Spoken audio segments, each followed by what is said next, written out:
네, 오늘 솔로몬의 노래 공부하죠. 오늘 7장 6절하고 7, 8절까지. 여러분, 영적인 사람은 모든 것을 판단해야 됩니다. 성경에도 명확하게 기록되어 있어요. 영적인 사람은 모든 것을 판단하나 자신은 어떤 것으로부터도 판단받지 않아요. 이 무슨 말인지 모르는 분들 많아요. 제도화된 교회 다니는 사람들, 과거에 자기가 어떤 신앙을 가졌는가에 따라서 그거 씻어내지 않으면 영적으로 결코 성장할 수 없어요. 그러니까 그냥 종교 하나 가지고 이 땅을 멋지게 살다가 죽어서 지옥으로 가든지 아니면 죽어서 그리스도 심판석에서 거짓골로 서게 될 것입니다. 그러니까 보세요. 이제 여기 몇 가지 적어놨어요. 어떤 사람의 죄에 동참할 경우에는 그 죄인이 받아야 할 그 죄의 심판을 본인이 받을 거예요. 이게 성경 곳곳에 나와요. 구약에서부터 뭐 다 찾을 수도 없지만 그 몇 가지만 여기 적어놨어요.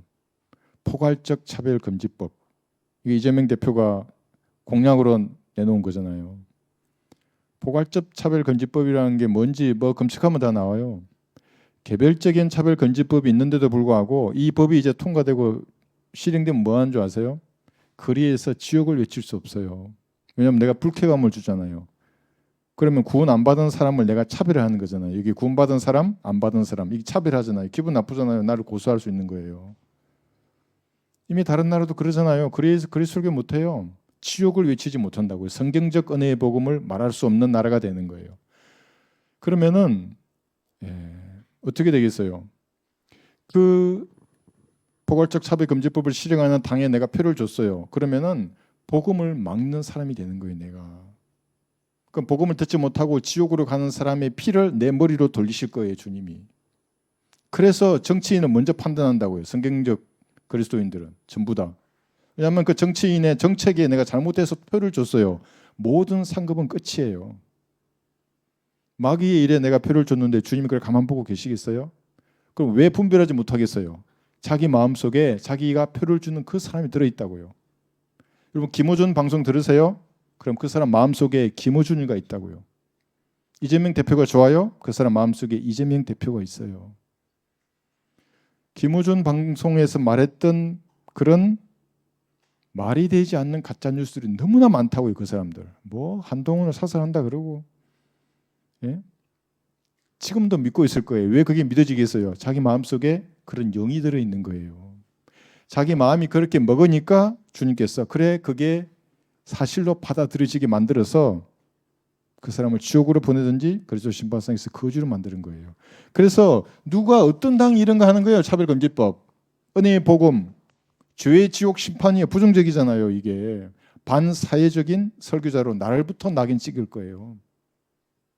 대환란 때 물론 그렇게 하겠죠. 그러나 대환란이 근접해지니까 그 세력이 눈에 딱 보인다고요. 그럼 설교자는 그거 경고하라고 하나님이 세우신 종들이에요. 내가 우스워 보이는 거지 이제. 내가 그 욕하니까 목사님은 목사 설교는 할 것이지 왜 정치에 가냐고 이렇게 생각하는 사람도 있어요. 왜 그러겠어요? 경고하라고 나를 세우셨다고요. 짓는 개라고요. 나는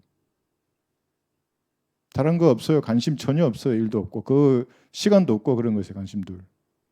그 다음에 뭐 있어요? 이게 동성애자를 성소수자를 국공립 기관에 30% 이상 채운다. 이 누가 내세운 공약이에요. 이걸 실행하는 당에 표 주는 사람은 그 사람은 동성연애자가 받을 죄를 그와 그의 자손이 받을 거예요. 성경을 모르니까 아이고 뭐 1번 찍으면 어떻고 2번 찍으면 어떻고 이렇게 하는 거예요. 공부 안 하면 자기가 무식한 줄을 모르고 나보고 욕을 하는 사람도 있어요. 뭐 많아요. 이번에 많이 나갔어요. 다 나가도 난 성경대로 말할 거예요. 난 그거 하라고 불렀다는 주님 너 밥 먹여줄 테니까 넌 개처럼 짖어라. 그거 해. 딴 거 없어요. 동성연애자가 어떻게 됐어요? 소돔이 망한 걸 보면 몰라요? 개인이 망하고 민족이 망하고 국가가 망하고 지구가 망하는 거예요. 대환란 때에. 적그리스도가 동성애자잖아요. 그런데 국공립 기관에 그 나라의 30%를 성수소를 채우는 거예요. 그럼 내가 어디 갔는데 우리 주민센터 갔는데 그중에 30%가 동성연애자란 말이에요. 아마 난 토할지도 몰라요. 진짜로 그런 데 가면. 내가 살아있는 한 그런 악이 접근하는데 그걸 멀끄러미 보고 동조하고 내 그리스도인이 사랑이니 이러면서 그걸 품어주는 거예요. 성경을 몰라도 너무나 모르는 사람이에요. 이것도 뭐 해놨어요 여기. 대북 전단, 남북 교류에 관한 남북 교류 협력에 관한 법률을 이거를 수정해서 보내지 못하도록 3년간이나 막은 사람이 누구예요? 이 무슨 말인지 잘 모르시죠? 북녘 땅의 동포들이 은혜의 복음 전단지를 읽어보고 구원받을 수 있는데 이걸 못하게 막았어요. 어떤 사람이. 그런데 내가 그 사람에게 피를 줬어요.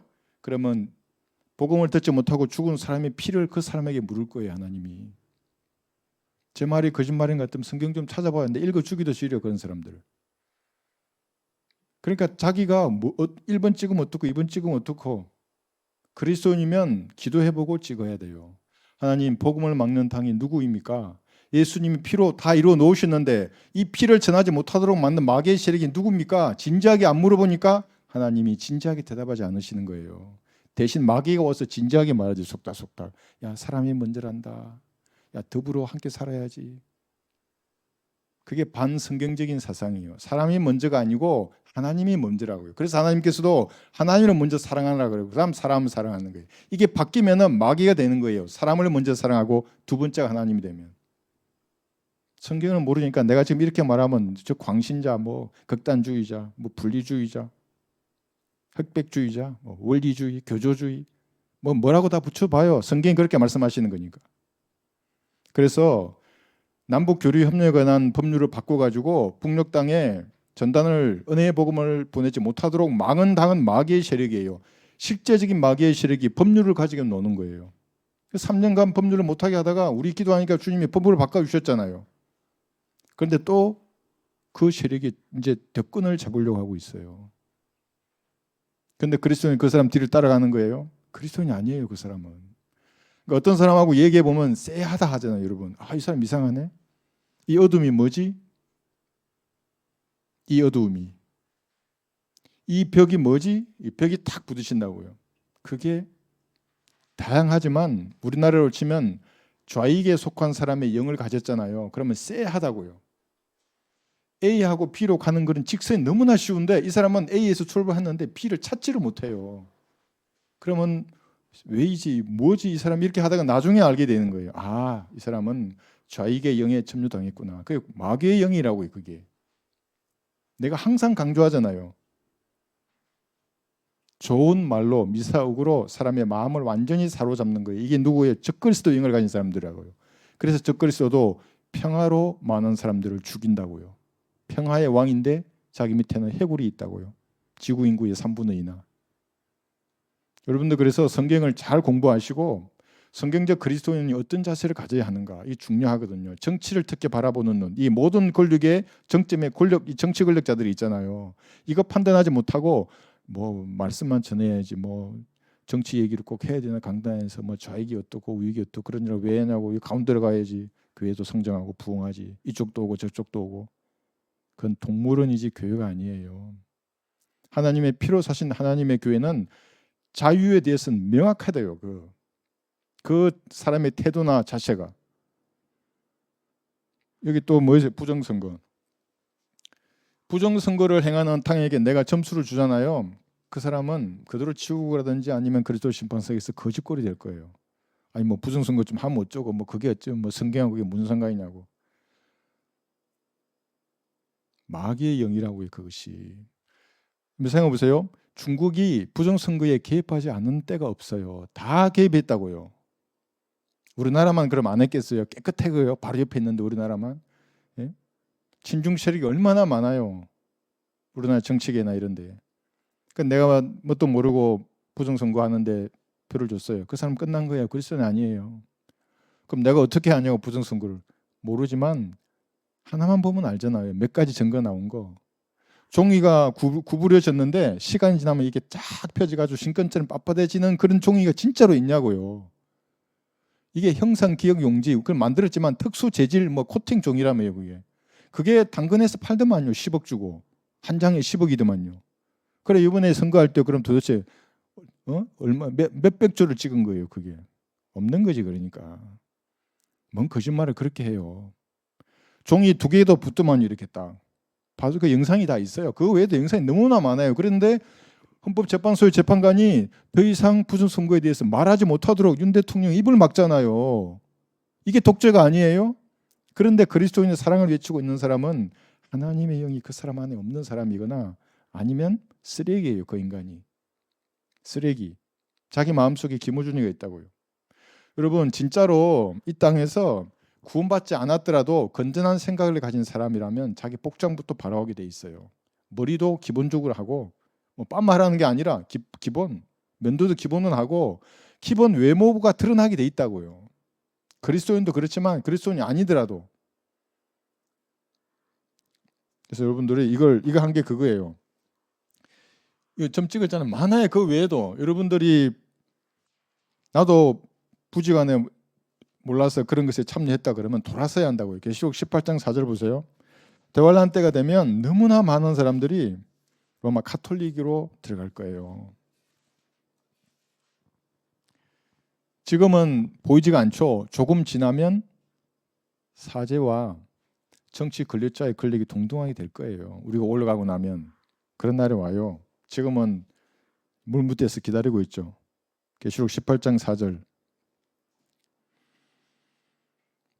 또 내가 들으니 하늘에서 다른 음성이 나서 말하기를 나의 백성들아 그녀에게서 나오라 그리하여 그녀의 죄들의 동참자가 되지 말고 그녀의 재앙들도 받지 말라 했어요. 동참자라 그런 거예요. 그러니까 저런 죄를 내가 짓지 않았어요. 내가 동성애도 하지 않고 내가 부정선거도 하지 않고 내가 복음을 막지도 않았는데 예수님의 피의 능력이 전파되는 것을 내가 막지 않았는데 내가 그 사람의 저주를 내가 받아야 되는가? 받는다고요. 동참자가 되면.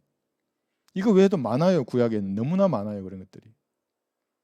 제가 노아를 예를 들었잖아요. 여기에 당대의 의인이었어요. 완전한 사람이었어요. 의인이. 노아가. 예수님의 피를 믿어서 되는 의가 아니에요. 그때는. 노아는 뭐 했어요? 당시에 유행하던 간음일이 있어요. 그 어떤 간음이냐면 하나님의 아들들이 이 땅에 내려와서 자기 사랑하는 자들하고 좋아하는 자들하고 그냥 새로운 종을 만들었던 그거거든요. 그 간음으로부터 자기를 순수하게 지켰어요. 그래서 그들이 받아야 할 심판을 받지 않은 거거든요. 동참하면 똑같이 받는 거예요. 모르면 투표하지 마세요.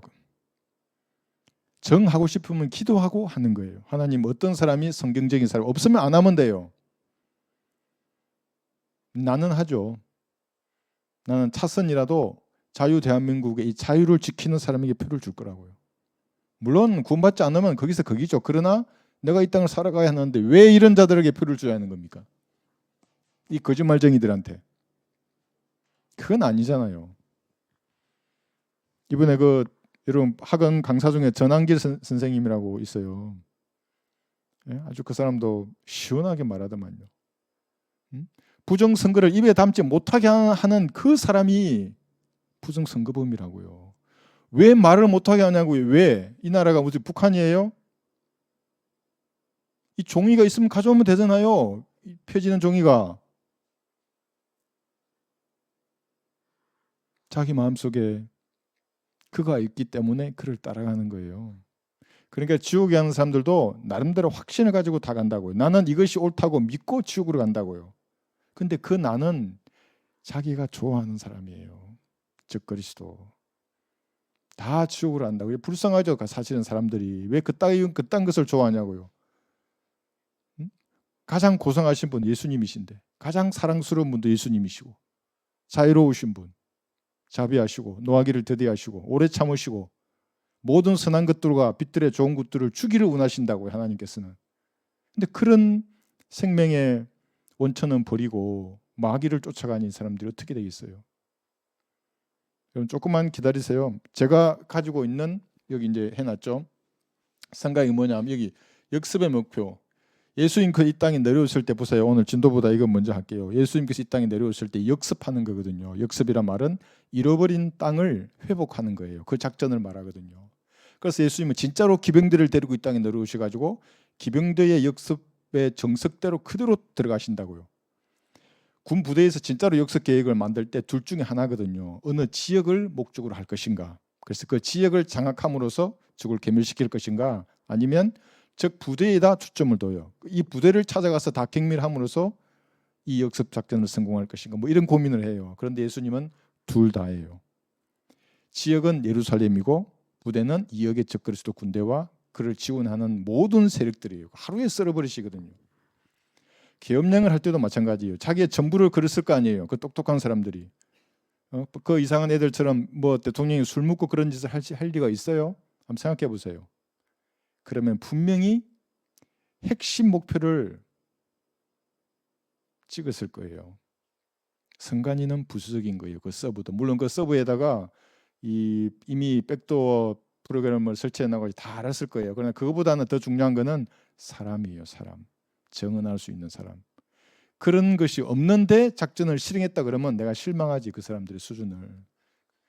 그 나름대로 육사 1등이고 아주 엘리트들이에요. 할 공부 다 했고 세상에서.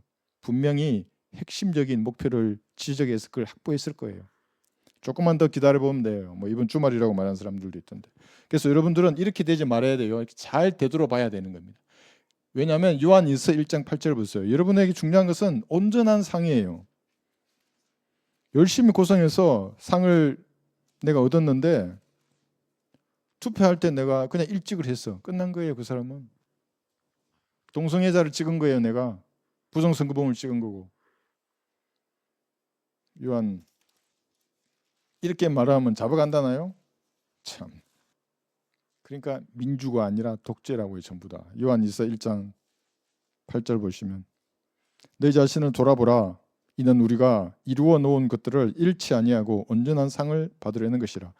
구원은 선물이에요. 그죠? 구원받은 이후에 영원한 상급은 내 행위로 받아요. 그죠? 그런데 중간에 잃어버릴 수도 있다고요. 그래서 이런 죄들의 동참자가 되지 말아야 하는 겁니다. 이거 외에도 물론 도덕적인 죄들도 있고 교류적인 죄들도 있죠. 얼마나 이게 한 국가의 반역자들이에요. 이렇게 한다는 것이. 하나님께도 반역하는 것이고. 이제 포괄적 차별금지법 되면 여러분 개인 구령도 못해요. 이제. 개인 구령의 핵심이 부정적인 75% 죄의 지옥 심판을 말할 수 없다고요.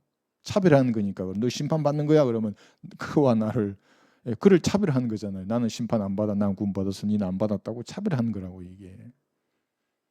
그래서 여러분 이걸 아시고 온전한 상을 위해서 자신을 되돌아보고 이런 것에 관여하면 안 되는 겁니다. 이게 뭐예요? 이게 피값을 구약 아래 같으면 북한으로 가는 전도지를 내가 막았어요. 그러면 복음을 듣지 못하고 죽은 사람의 피를 그 머리 위에 찾으면 그를 죽이겠다는 거예요. 하나님이. 근데 지금은 은혜의 시대니까 죽이진 않으시겠죠. 그럼 어떻게 해요? 조명을 주지 않으신다고요. 성령께서 내버려 두신다고요. 구원 안 받았어요? 그대로 지옥에 갈 거예요. 구원 받았어요? 그대로 거짓골로 그리스도의 심판서 앞에 서는 것입니다. 그러니까 사실은 무서운 거예요. 어떤 죄들에 내가 동참해서 죄들의 줄에 엮였어요. 도덕적인 죄는 자백해서 버리면 돼요. 교류적인 죄도 내가 알았을 때 버리면 돼요. 근데 이런 죄들에 동참하는 것은 이거는 교묘하다고 이게. 그죠? 그래서 막 쫓아간다고요, 막. 여러분 주위에서 이런 조명이 없어지거나 그런 일이 없어야 하겠습니다. 자, 7장 6절 한번 볼게요.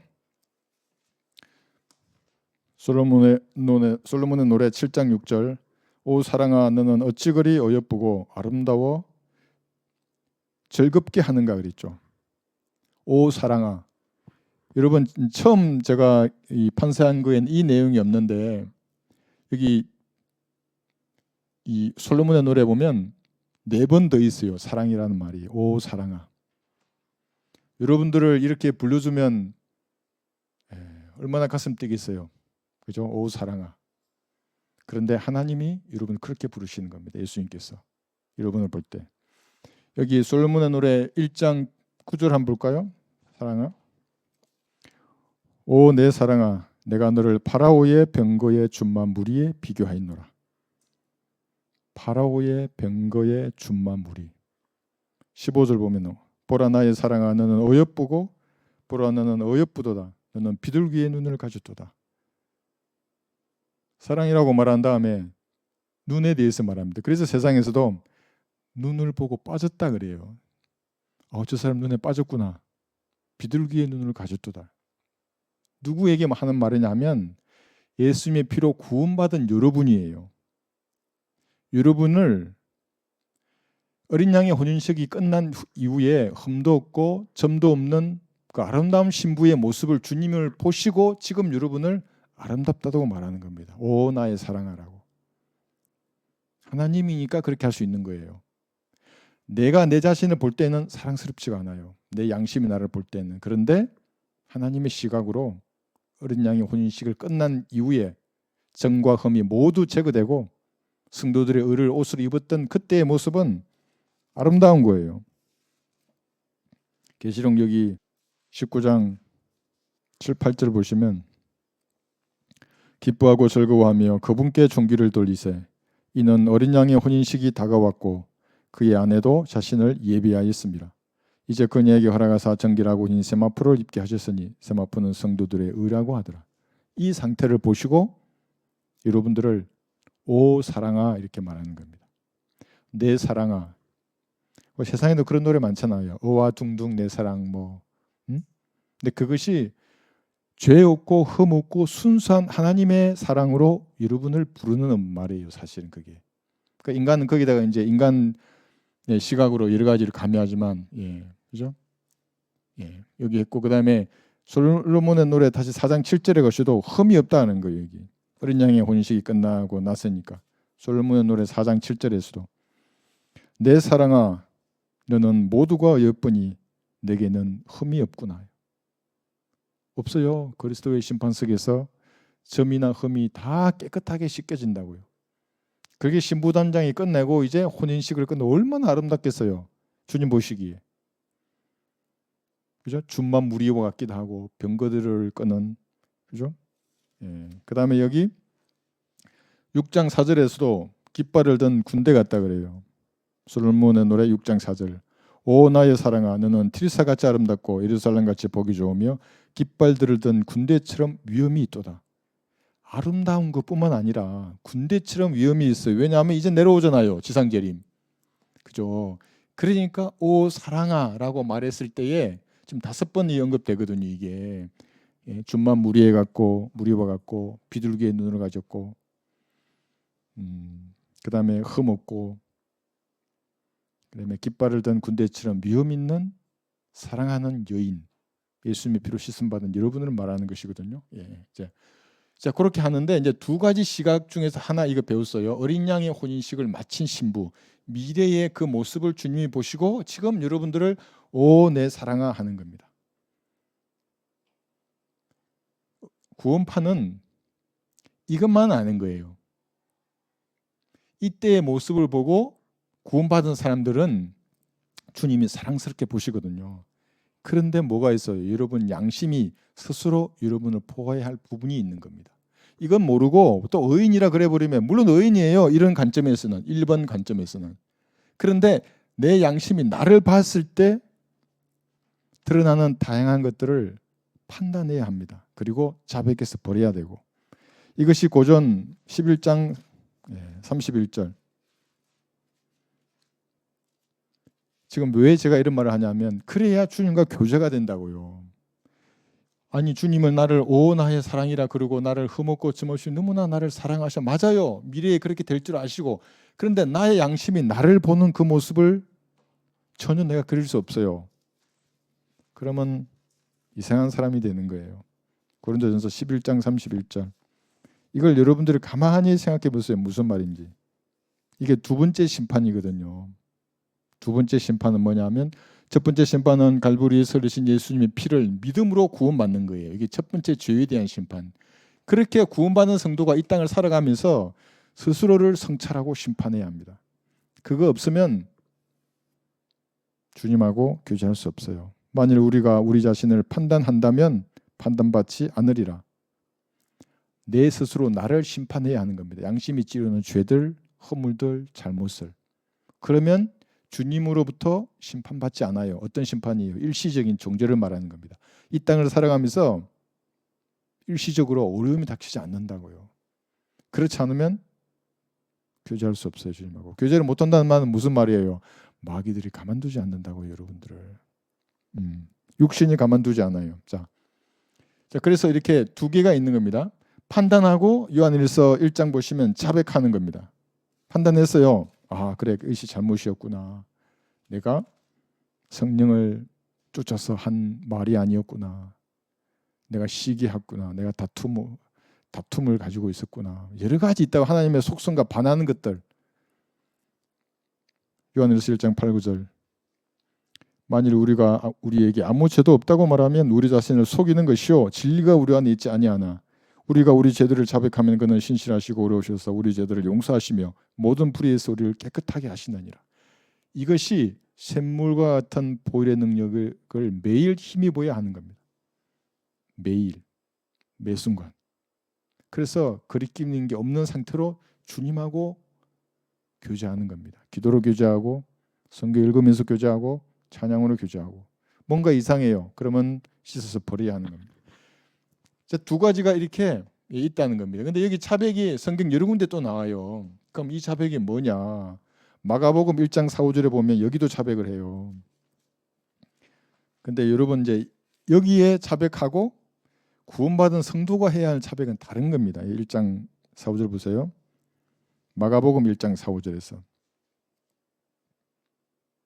근데 이걸 모르고 어떤 사람들은 또 자백한다 그러니까 회중 가운데 나가서 자기 죄를 자백한다고. 이게 뭐 평양 부흥 성회할 때 그렇게 했다며요? 그렇게 하는 게 아니에요. 물론 내 잘못에서 돌아서서 내가 하나님을 위해서 살겠다고 간증할 수는 있어요. 그렇게. 그러나 은밀한 죄를 자백할 때는 오직 하나님께만 하는 겁니다. 근데 이때는 상황이 달랐어요. 요한이 강야에서 침례를 주고 죄들을 사함받은 것으로 인하여 회개의 침례를 전파하니. 이 문장을 잘 봐요.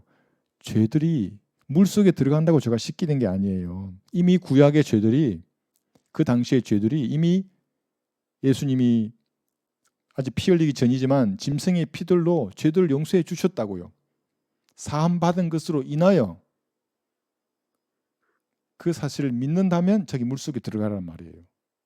이건 나중에 사도행전 2장 38절 가도 마찬가지예요. 죄들을 사함받은 것으로 인하여 침례를 받으라 그랬어요. 이미 죄가 갈보리의 피로 용서됐으니까 그 말을 믿는다면 물이 들어가란 말이에요. 다르죠 이게. 그 다음 5절 보세요. 온 유대 지방과 예루살렘에 사는 사람들이 그에게 나아가 자기들의 죄들을 자백하고 모두 요단강에서 그에게 침례를 받더라. 그러니까 아직 신약이 바로 되기 전이잖아요. 지금 여기 마가복음 1장이면 이쯤 되잖아요. 갈보리에서 피 흘리기 전이잖아요. 그죠? 그러니까 사람들 앞에서 자기들의 죄들을 자백한 거예요. 근데 지금은 하나님 앞에 은밀한 죄들을 자백하고 버려야 됩니다. 그러면은 이 교제가 된다고요. 예. 이 미래의 일이고 현재 해야 할 일들은 그죠? 양심이 보는 나에 대해서 죄를 자백하고 버려야 되는 겁니다. 사도행전 19장 18절에 보시면 그럼 여기는 신약인데 여기 자백은 또 뭐냐 이렇게 또 물어보니 있을 수 있어요. 여기는 표적이 아직도 살아있는 때였어요. 사도행전 19장 18절. 여기 보시면 그리고 믿는 사람들이 많이 와서 자백하며 자기들의 행실을 털어놓더라. 이 자백하고 요한일서 1장 8, 9절 자백은 다른 겁니다. 왜냐하면 지금 이 문맥을 보시면 바울의 손수건 앞에 나오잖아요. 그러면서 막 그런 표적으로서의 이런 것들이 행해지던 때였습니다. 그러니까 아직은 사도의 표적이 살아있을 때죠. 그죠? 조금 다릅니다. 이제. 물론 이것을 우리에게 적용해서 우리도 자신의 잘못을 얘기하고 내가 하나님을 위해서 살겠다고 이렇게 간증할 수는 있어요. 그러나 그것이 요한일서 1장 8, 9절의 말씀대로 은밀한 죄들을 자백하는 것은 다른 것입니다. 여러분도 하나님 앞에 은밀한 죄들을 자백해야 합니다. 판단하고 이 두 가지죠. 그죠? 이것이 이제 지금 이걸 주제가 이겁니다. 사랑하는 사람이잖아요. 주님은 우리를 사랑하시는데 우리도 주님을 사랑해서 교제 가운데 있으려면 어떻게 해야 되는가? 지금 그걸 보고 있죠. 시편 37편 4절을 보시면 주를 기뻐해야 합니다. 주를 기뻐하는 것. 이것만 한번 가만히 여러분 묵상해 보십시오. 또 주를 기뻐하라. 그리하면 그가 내 마음의 소원들을 내게 주시리라.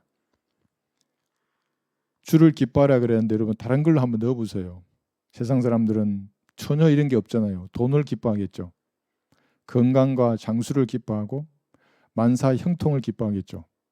세상에서 좋은 직장을 얻거나 취업하거나 그죠? 이번에 대통령을 부당하게 체포해서 구금한 그 공수처 사람들 소고기에 와인 먹더만요. 기뻐하겠죠.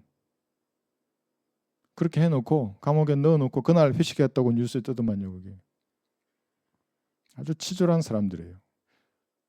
수사권 자체가 없잖아요. 수사권이 없는 공수처가 현직 대통령이에요. 아직 탄핵이 안 됐잖아요. 인용되지도 않았는데. 그런 거 보면 참 이 나라에 이 거짓 세력들이 얼마나 창궐한지. 예. 자, 그래서 주를 기뻐해야 하는데 그게 뭐냐면 주님을 기뻐한다는 게 말씀을 즐거워하는 겁니다. 시편 1편 보시면 그래서 여러분 나는 좀 불우한 것 같아. 나는 좀 불우한 것 같아. 다른 사람들에 비해서. 성경을 펴세요. 읽으세요. 이제 여러분 나누어서 말씀을 볼 줄 알잖아요. 그러니까 이 구절은 이 구절이지. 하나님께서 그대로 여러분에게 부어주시는 겁니다. 이게 시편 1편 1, 2절 보시면 복이 있는 사람은 이렇게 돼 있잖아요. 이거를 행복한 사람은 이렇게 읽어도 돼요. 복 있는 사람은 악인의 관계를 따르지 아니하며 죄인들의 길에 서지 아니하며 조롱하는 자들의 자리에 앉지 아니하는도다. 자, 그다음 2절 보세요. 그럼 어떻게 이렇게 해야 하면 이렇게 할 수 있는가? 그의 즐거움이 주의 법에 있으니 그가 주의 법을 주야로 묵상하는도다. 주야로 묵상하는 거예요. 야간에만 퇴근해서만 하지 말고 주간에 점심시간에 여러분 직장생활 하실 때 저도 그랬거든요. 무릎 꿇을 수 있는 슬리퍼 2개를 끌고 무릎 꿇을 데가 어딘지 찾아다닌다고요. 무릎 꿇을 만한 데가 있으면 거기에 슬리퍼 2개 놓고 이렇게 기도한다고요. 그때 주님 함께 하는 거예요. 5분만 해도 돼요. 10분만 해도 되고 이런 마음을 주님 앞에 토하고 주님으로 가득 채우는 겁니다. 기쁨이 충만하다고요. 그렇게 되면. 그래서 시편 여기 119편 보시면 그리고 이제 말씀을 한 장 읽는 거예요. 시편 119편 16절을 보시면 여기가 위대한 결심이라고 돼 있어요. 뭐가 위대한 결심입니까? 하나님의 말씀을 잊지 않겠다고 잊지 않겠다 결심하는 겁니다. 그러니까 주야로 묵상하는 거죠. 119편 16절. 주를 기뻐한다는 말은 말씀으로 즐거워하는 겁니다. 우리 지금 그걸 찾고 있습니다. 16절. 시편 119편 16절. 내가 주의 규례들을 즐거워하며 주의 말씀을 잊지 아니하리이다. 라고 여러분들이 결심해야 한다고요. 내가 어떤 환경과 상황에서도 주의 말씀을 잊지 않겠습니다. 그리고 말씀을 펴는 거예요. 행복한 사람이 됩니다. 어려우면 어려울수록 말씀이 더욱 은혜가 됩니다. 환경이 어려워요. 보이지 않아요. 아이디어가 아무것도 안 떠올라요. 말씀을 가까이 하고 주님 앞으로 다가서는 겁니다. 16절 했잖아요. 그 다음에 24절 기쁨이요 상담자입니다. 주의 증거들은 또한 나의 기쁨이고 나의 상담자들이니이다. 상담자가 성경이에요. 성령께서도 상담자를 아시잖아요. 말씀도 상담자예요. 그래서 그 말씀을 읽는데 어떻게 내가 그럼 뭐 상담이 되는가 한번 해보세요. 말씀에 물론 씻기시기도 하시고 때로는 빛을 비춰주시기도 하신다고요. 때로는 고기를 좋아하는 고기를 진수성찬을 먹게 하셔서 든든하다고요. 어떨 때는 예언의 영으로 너무나 충만하게 채워주신다고요. 저 인간들이 어떻게 될 것인지가 생각이 딱 들기 때문에 두려워하지 않아요. 그렇죠? 우유를 주시기도 하고 사과를 주시고 때로는 말씀의 칼을 주시기도 하고 기쁨이고 여러분의 상담자입니다. 그러면 주를 기뻐하게 돼 있어요. 그죠? 35절 보시면 나로 하여금 주의 계명들의 길로 가게 하소서 내가 그것을 즐거워하나이다.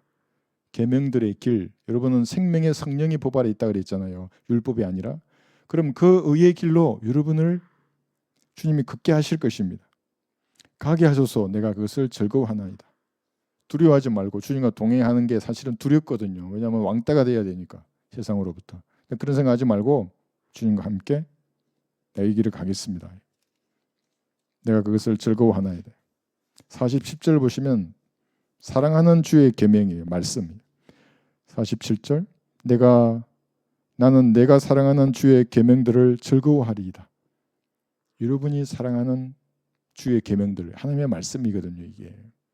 그러니까 바른 말씀을 사랑하지 않는 사람은 하나님을 사랑하는 사람이 아니에요. 뭔가 변개되어 있고 삭제되어 있고 다른 교리가 얼마든지 이렇게 나올 수 있는 이상한 거 많잖아요. 그런 문장들을 하나님의 말씀이라고 믿으면 하나님을 사랑하는 사람이 아니에요. 여기 70절 보시면 70절 그들의 마음은 지방처럼 기름졌으나 나는 주의 법을 즐거워하나이다. 마음이 지방처럼 기름진 사람이 어떤 사람이에요? 교만한 사람들이에요. 마음이 지방처럼 먹 살쪄 있어요. 욥기 볼까요? 21장 7절 보시면 이 나라의 거짓으로 권력을 정권을 장악해서 호요시가는 자들 보면 마음이 지방처럼 기름져 있어요. 그 사람들. 욥기 21장 7절 13절까지 제가 읽겠습니다. 어찌하여 악인이 살고 늙도록 살며 정령 권력이 막강해지느냐. 어떻게 이렇게 되죠? 악인들이, 거짓말쟁이들이, 살인자들이 그들의 자손이 그들의 목전에서 그들과 함께 굳게 서고 그들의 후손도 그들의 눈앞에서 그러하도다. 그들의 집은 두려움에서 벗어나 안전하며 그들 위에는 하나님의 막대기도 없도다. 아니 사탄의 막대기를 보내셔서 징계하셔야죠. 그것도 없어요. 그들의 수소는 틀림없이 새끼를 배게하고 암소는 새끼를 낳으며 낙태하지 않는도다. 그들은 양떼같이 그들의 어린 것들을 내보내며 그들의 자녀들은 춤추는도다. 그들은 탬버린과 하프를 듣고 오래간 소리에 즐거워하는도다. 그들은 그들의 날들을 부유하게 보내다가 순식간에 엄부로 내려가는도다. 그러므로 그들이 하나님께 말하기를 우리를 떠나가소서 우리가 주의 길의 지식을 기뻐하지 아니하나이다. 순식간에 엄부로 내려가게 되어 있습니다. 마음이 기름으로 살찐 사람들. 사람이 보기에는 그들의 연수가 길어 보이지 않습니까? 막 80년을 강건하게 살아요. 그러나 주님 보시기에는 순식간에 그들은 엄부로 내려갈 것입니다. 그러니까 그리스도인들은 그런 사람들 보고 두려워하지 않습니다.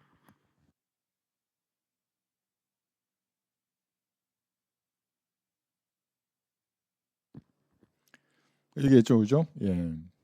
마음은 지방으로 기름져 있는 사람들, 권력이나 돈이나 쾌락 이런 것들로 세상의 쓰레기 같은 것들로 지방처럼 아주 살쪄 있어요, 그 사람들이. 제가 이 카르텔 했잖아요, 카르텔. 이 부정 선거를 통해서 권력을 잡은 자들의 카르텔이 우리나라를 가득 메우고 있어요. 근데 줄 거 났잖아요, 이렇게. 여기 올라가면 이 얘들이거든요, 얘들이. 하나님께서 이 민족을 버리시면 이대로 끝나는 거예요. 만약 여기서 계엄령 때 체포된 그 확실한 정인들이 나타나지 않으면 헌재는 100% 탄핵을 인용할 거예요. 헌법재판관이 부정선거의 증거를 더 이상 말하지 말라 그러잖아요. 그 말이 되는 소리예요. 그 사람들 보면 참 기도하는 하나님의 사람이 있다는 건 아직 모르는 거예요. 그 사람이. 그러니까 기도하는 하나님의 사람이 있는 겁니다. 그래서 주를 기쁘시게 한다는 게 여기 되어 있어요. 잠언 16장 7절 보시면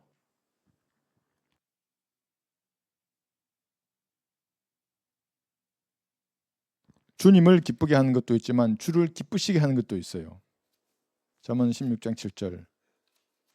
여러분들은 정확히 알잖아요. 무엇이 주님을 기쁘시게 하는 것인지 여러분 입증할 수 있어요, 이제. 근데 그렇게 하면 원수들이 잠잠해져요. 잠언 16장 7절.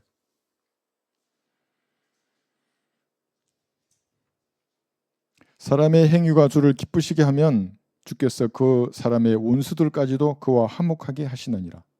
이 말의 의미는 이런 거예요.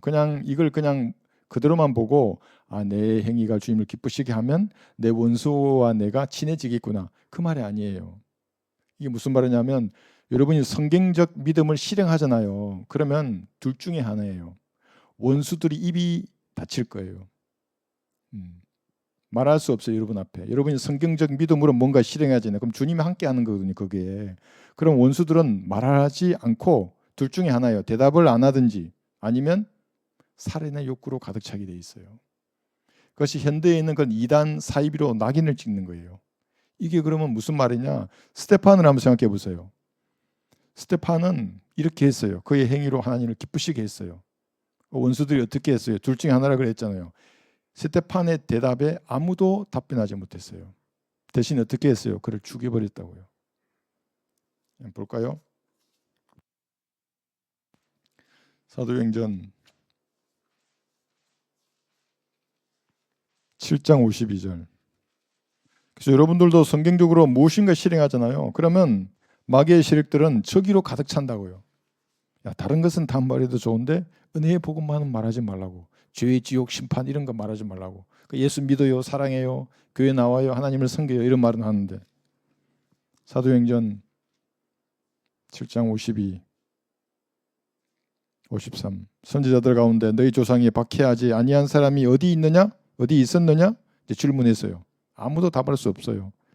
또 그들은 의로우신 분의 오심에 관하여 미리 말한 그들을 죽였고 이제 너희는 그 의로우신 분을 배반한 자요 살인한 자가 되었으니 너희가 천사들을 통해 지시하신 율법을 바꿔서도 지키지 아니하였도다 하니 그들이 이런 말을 듣고 마음이 상하여 그를 향해 이를 갈더라.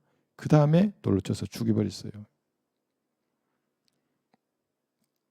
스테판이 하나님을 기쁘시게 한 거예요.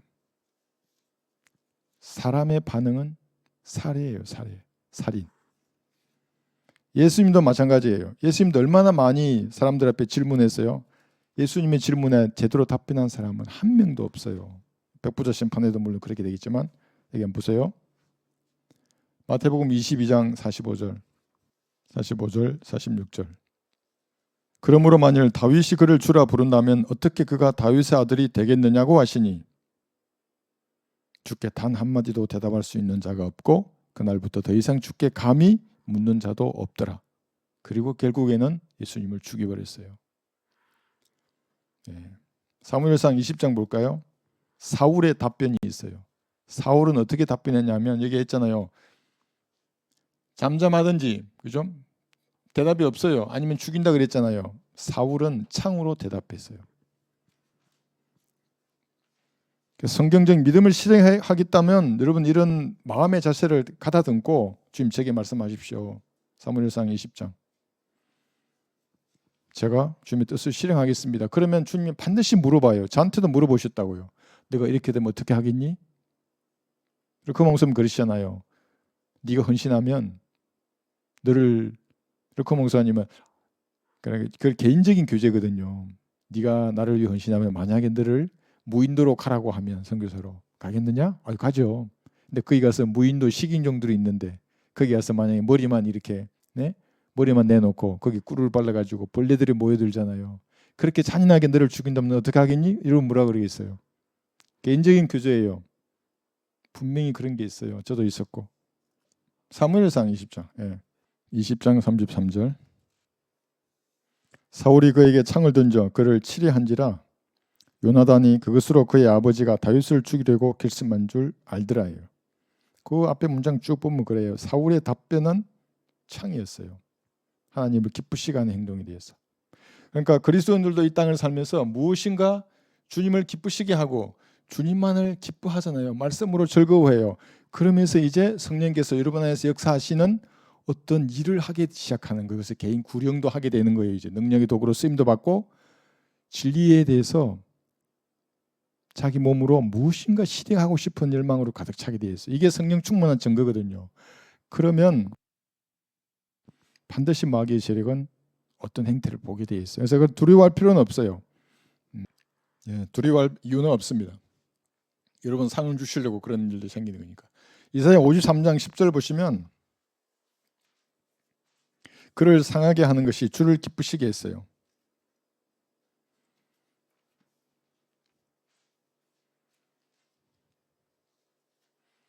여러분을 상하게 하는 것이 주님을 기쁘시게 하겠습니까? 그렇지 않아요. 여러분들은 주님의 눈 동자처럼 보호하시기 때문에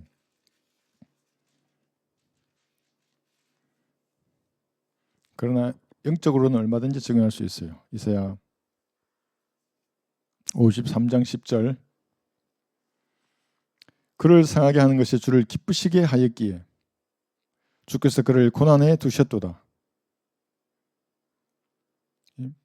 사도행전 여기 이대로 끼워두시고 사도행전 2장 23절 보시면 하나님께서 정하신 뜻과 미리 아심에 따라 예수님을 십자가에 내어 주신 거예요. 그럼 이게 예정론과 또 연관지어서 하나님의 모든 걸 다 계획해 두시고 인간들을 도구로 이용해서 뭐 그리 되게 하지 않았는가? 그게 아니에요. 미리 아심이에요. 그러니까 하나님께서는 갈보리 십자가에 자신의 왕국이 그렇게 거부될 줄 아셨어요. 사람들이 예수님을 죽음에 넘겨줄 줄 아셨어요. 자기 백성들이. 그 정하시던가 미리 아심이거든요. 그게. 근데 그게 아니라 사람들이 만약에 받아들이기로 했다면 그런 일이 일어나지 않았죠. 그래서 예수님께서도 받아들이라고 마태오 5, 6, 7장에서 왕국의 헌법까지 선포했잖아요. 미리 아셨죠. 그것을. 그래서 여기서 사도행전 2장 23절에서 하나님의 정하신 뜻과 미리 아심을 따라 내어주신 그를 너희가 붙잡아 무법자들의 손을 통해 십자가에 못 박아 죽였으나 그랬죠. 그죠? 그랬으나 주님을 그를 상하게 하는 것이 하나님을 기쁘시게 했어요. 왜냐하면 그분이 혼이 속죄 제물이 되어야만이 한 세대를 얻을 수 있어요. 이 세대. 이게 내가 증가된 의라 그랬잖아요. 증가된 의를 가질 수 있는 유일한 세대예요. 하나님이 낳은 세대, 선택받은 세대예요. 그 세대에 있는데도 불구하고 영생을 선물로 안 받아요. 너무나 안타까운 사람들이에요. 너무나. 영원 무궁토록 그날을 후회할 거예요. 그때 내가 한 10초만 진짜로 믿었으면 됐는데 무릎 꿇고 겸손하게 나 같은 죄인을 위해 주님 이 십자가의 질고를 당하신 주님 감사합니다. 내 모든 죄를 용서해 주셔서 고맙습니다. 그죠? 안 한다고 인간들이. 교만해서 그래요. 전부 다. 마음이 아주 지방으로 기름져 있는 사람들이에요. 혼을 속죄제물로 히브리서 10장 보시면 히브리서 10장 8절에서 그래서 여러분들이 내가 어떻게 구원받았지 생각할 때마다 늘 잊지 말아야 한다고요. 한 번에 영원한 속죄를 들으신 그 사랑이에요. 히브리서 10장 8절 보세요. 혼을 속죄 제물로 그러니까 예수님의 혼이 지옥에서 속죄 제물로 3일 낮과 밤 동안 불탔잖아요. 위에 말씀하시기를 희생제물과 예물과 번제들과 속죄제는 바라지도 아니하시고 기뻐하지도 아니하신다고 하셨으니 이것들은 율법에 따라 들어진 것이라. 그때에 말씀하시기를 오 하나님이 부소서 주의 뜻을 행하려고 내가 왔나이다 하셨으니 첫 번째 것을 폐하시면 두 번째 것을 세우려 하심이라. 그 뜻에 따라 한 번 예수 그리스도의 몸을 들이심으로 우리가 거룩하게 된 것이라. 제사장마다 매일 서서 섬기며 똑같은 제사를 자주 드리지만 이것으로서는 결코 죄들을 제거할 수 없으나 이분은 한 번의 속죄제를 영원히 드린 후 하나님의 오른편에 앉으셨어요. 한 번의 속죄제를 영원히 들으셨어요. 자신의 혼을 부어 죽음에 이르게 하셨고 그가 상하는 것을 주님이 기뻐하셨어요. 여러분을 위해서. 그래서 오 사랑하라고 부를 수 있는 이 대상을 주님이 얻으셨어요. 사랑을 위해서 죽으신 겁니다. 아담이 죽음으로 그죠? 자신의 갈비뼈로 신부를 얻었듯이 예수님도 죽음으로 자신의 신부를 얻었어요. 그러니까 사랑스럽겠어요? 사랑스럽지 않겠어요? 얼마나 사랑스럽겠어요? 그래서 막 내 사랑아 너는 줌만 무리 같구나 비둘기의 눈을 가졌구나 너는 흠이었구나 너는 깃발을 친 군대처럼 위험이 있구나 이렇게 지금도 보세요 여러분들을. 다만 이제 여러분이 그에 하답해야 되잖아요. 하답해야 되기 때문에 교제가 되잖아요. 그래서 여러분 스스로를 판단해야 되고 죄들을 자백해서 버려야 한다고요. 그러면 주님이 여러분을 사랑하는 그 시선으로 여러분도 예수님을 사랑할 수 있어요. 이 땅에서. 그렇지 않으면 주님만 여러분을 사랑하지. 짝사랑하는 거잖아요. 이게. 여러분이 뭔데 주님을 짝사랑하게 만들어요. 반대가 돼야지. 내가 주님을 짝사랑해도 부족한데. 그렇지 않습니까?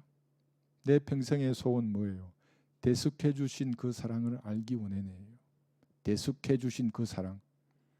의를 어떻게 증가시켜 주냐고요. 죄인에게. 하나님께서 어떻게 벌레와 같은 인간에게 자기 의를 주시냐고요. 영원히 불러도 그 사랑의 의미를 모를 거예요. 뭔가 늘 미흡하다고요. 뭔가 어떻게 이 사랑을 내가 어떻게 찬양해야 되지? 어떻게 노래해야 되지? 그런 거예요. 의식. 자신의 나를 늘린다는 게 뭐예요? 요한복음 12장 24절에 보시면 다 들어있어요. 여기 기쁨도 들어있고 여러분을 얻는 것도 들어있고 하늘의 밀알이 땅에 떨어져 죽으면 많은 열매를 맺는다고 하는 자신의 나를 늘린다는 이 말씀도 여기에 다 들어있어요. 그래서 그를 상하게 하는 것이 주께 기쁨이 되었던 겁니다. 요한복음 12장 24절. 진실로 진실로 내가 너희에게 말하노니 한 알의 밀이 땅에 떨어져 죽지 아니하면 한 알 그대로 남아 있지만 죽으면 많은 열매를 맺느니라. 그래서 여러분의 열매를 냈어요. 그래서 깃발을 든 군대처럼 위험 있는 자신의 군대를 얻으셨다고요. 새 예루살렘 도성의 거주자를 주님이 얻으셨어요. 그 자신의 몸과 똑같잖아요. 영원히 사는 몸을 가졌어요. 그리고 언젠가는 그 삼위의 한 부분으로 들어가는 거예요. 이게 무슨 의미인지를 잘 모르지만 한번 가만히 생각해 봐요. 삼위의 한 위격으로 여러분이 들어가는 거예요. 나를 가지고 있는데 자아를 가지고 소멸되지 않잖아요. 그럼 여러분이 하나님이 된다는 말이에요. 잘 생각해 봐요. 더 많이 말하면 다 이 토할 것 같아서 내가 말을 못 하는데 그 정도만 해도 될 것 같습니다. 그러니까 이 정도 우리가 이제 교훈을 얻을 수 있고 마지막 구절 볼게요. 다시 돌아가셔서 솔로몬의 노래. 제가 읽지는 않을게요. 개인적으로 읽으세요. 솔로몬의 노래 7장 7, 8절이죠. 내 이 키는 종려나무 같고 내 가슴은 포도송이 같구나. 내가 말하기를 내가 종려나무에 올라가 그 가지들을 잡으리라 하였도다. 이제 내 가슴은 진한 포도송이 같고 내 코의 향기는 사과같이 될 것이온지 이러면서 쭉 이제 말씀하시는데 이것을 영적으로 여러분들에게 중요하면 나무거든요. 주님께서 여러분을 나무를 잡듯이 그렇게 포옹하시고 사랑하신다는 그런 의미인데 여기서 우리가 좀 공부를 해야 될 것이 나무에 관한 겁니다. 시간만 되면 이것도 참 재밌거든요. 나무, 사람을 나무에도 비유하시는데 즉 그리스도도 마귀도 나무에 비유해요. 에덴 동산에 레바논의 벽향목이라고 하는 어떤 존재가 나타났어요. 뱀으로. 그 여자와 관계를 가졌는데 씨를 가져요. 이제 씨라는 제 성경 공부 1시간짜리도 나와 있는데 그리고 예수님도 한 가지로 비유되면서 성경 구절을 찾으면 재미있는데 오늘은 다 할 수 없고 이 적그리스도에 대한 몇 구절들만 나무에 관계된 성경 구절을 찾아보겠습니다. 여기 에스겔 31장 3절에 보시면 에스겔 31장 3절에서 6절 보시면 이 나무가 지금 겨자씨의 비유를 통해서 이 세상이 이루어지고 있는 이 영적인 모습을 그대로 보여주고 있어요. 에스겔 31장 3절. 지금 여기서 등장하는 아시리아인은 지금 적그리스도를 나무로 비유해서 말하고 있어요. 그런데 나중에 이게 에덴 동산에서 있었다 그래요. 이 존재가. 그래서 우선 3절 읽을게요. 보라, 아시리아인은 아름다운 작은 가지들과 그늘을 들이우는 가지를 지니며 키가 커서 그 끝이 빽빽한 큰 가지들 사이에 있는 레바논의 백향목이었느냐. 아시리아인인데 나무 중에서 어뜸이었어요. 너무나 아름답고 위풍당당하고 거만하고 아주 화려한 나무였어요. 그를 레바논의 백향목이었느냐. 쭉 보세요. 물들이 그를 크게 하며 깊은 물이 그의 식물도 주위에 흐르는 강들과 함께 그를 높이 자라게 하며 작은 강들을 들의 모든 나무에 보내었도다. 그러므로 그 나무의 높이가 들의 모든 나무보다 높으며 그 나무가 솟아날 때 물이 많으므로 그의 가지들이 무성하여 그의 작은 가지들이 길어졌도다. 하늘의 모든 새들이 그의 큰 가지들의 둥지를 만들며 그의 작은 가지 아래에는 들의 모든 짐승들이 그들의 새끼들을 낳으며 그 그늘 아래는 모든 큰 민족들이 거하였느니라. 8절 볼게요. 8절 보세요. 이제 이 안 보세요. 하나님의 동산에 있는 백향목들이 그를 가릴 수 없었으니 근데 나무인데 그라고 한 거예요. 지금 앞에서부터 그 나무는 그예요. 힘. 자, 그다음 보세요. 백향목들이 그를 가릴 수 없었으니 전나무들이 그의 큰 가지들 같지 아니하며 밤나무들이 그의 작은 가지들만 같지 아니하였고 하나님의 동산에 있는 어떤 나무들도 아름다움에는 그와 같이 못하였도다. 내가 그의 작은 가지들을 많게 함으로써 그를 아름답게 하였더니 하나님의 동산에 있는 에덴의 모든 나무들이 그를 시기 하였도다. 이게 무슨 말이에요? 제가 그 씨라는 성경 공부 있어요. 1시간짜리. 그거 한번 보세요. 이게 이제 구체적으로 설명이 나왔으니까. 그러니까 백향목만 있는 게 아니라 에덴에는 그러니까 이브라는 자궁을 가진 여자가 처음으로 에덴 동산에 나왔잖아요. 그러니까 우주 역사상 씨를 재생산할 수 있는 존재가 처음으로 그때 나타난 거예요. 우주의 나이가 138억 년, 뭐 145억 년 그러잖아요. 과학자들이 몰라요 얼마인지는. 뭐 더 잡아도 돼요. 뭐 1000억 년을 잡든 뭐 얼마를 잡든 어쨌거나 그 긴 시간 동안 없었다고요. 자궁을 가진 여자는. 근데 이 여자가 거기에 등장했는데 수많은 나무들이 있네요. 여기에 전나무들, 밤나무들. 그런데 그 나무들이 그라고 하는 거예요. 백항목이라고 부르는 한 존재가 있어요. 그래서 이제 창세기를 공부해 보면 얘의 씨가 여자에게 들어가요. 그래서 처음으로 낳은 아이가 쌍둥이에요. 이제 이 정도만 하고 하여튼 예. 그런데 우리가 여기서 공부할 것은 뭐냐면 이 나무들이 지금 이제 이 구절 찾을 거예요. 지금도 이 거대한 나무가 뭐로 되어 있냐면 이 세상에 한번 볼게요. 마태복음 13장 보세요. 32절을 보시면 겨자씨의 비유를 보시면 지금 우리는 나무에 관한 성경적 사실들을 몇 가지만 지금 살펴보고 있습니다. 마태복음 13장 32절. 겨자씨에 관한 비유, 이건 엉터리 비유로 많이 가르쳐요. 그러니까 사실은 천국은 이 왕국 있잖아요. 눈에 보이는 이 왕국은 지금 숨겨져 있거든요. 이 시대에는.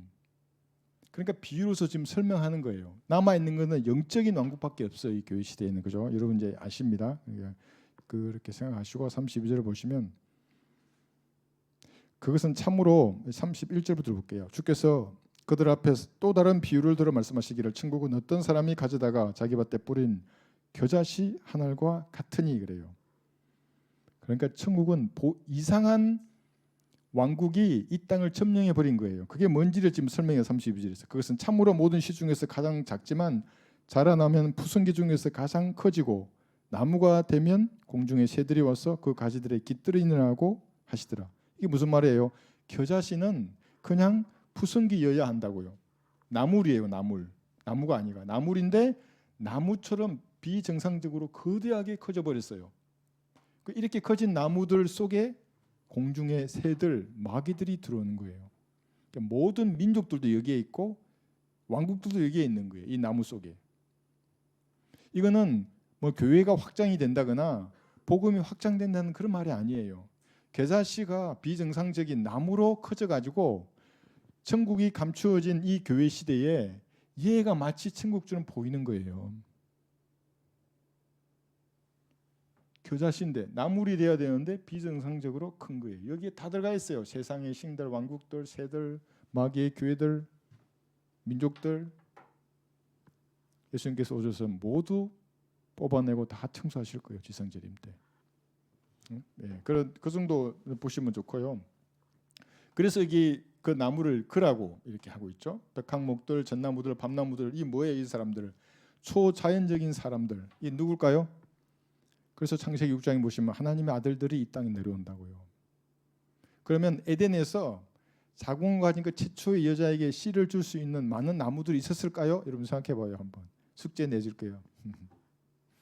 그 가운데 악한 자가 여자에게 들어가서 카인을 낳게 된 거예요.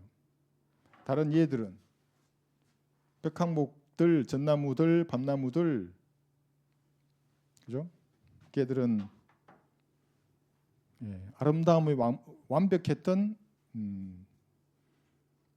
그 뱀에게는 비교되지 못했죠. 아무 일도 일어나지 않았던 겁니다.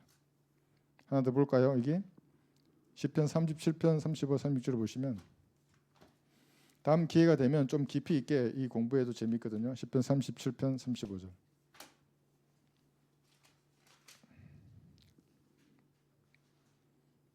적그리스도를 이렇게도 표현하고 있습니다. 시편 37편 35, 36절.